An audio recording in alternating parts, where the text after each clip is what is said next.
General examination பிக்கல்ல C for cyanosis பத்தி பார்க்கலாமா? சைனோசிஸ்னா bluish discoloration of the skin and mucous membrane due to insufficient oxygen supply.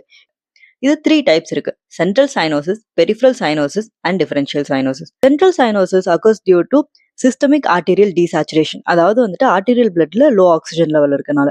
அதே வந்துட்டு peripheral cyanosis வந்துட்டு insufficient or reduce blood flow to the peripheral டிஷ்யூஸ்னால வருது. மெயினா central cyanosis எதனால காஸ் ஆகுதுன்னா கார்டியாக் அண்ட் ரெஸ்பிரேட்டரி காசஸ் இருக்கு. அதே பெரிஃபரல் சைனோசிஸ் வந்துட்டு cold exposure, shock, Raynaud's phenomena இல்ல பெரிஃபரல் வாஸ்குலர் டிசீஸ்னால காஸ் ஆகுது.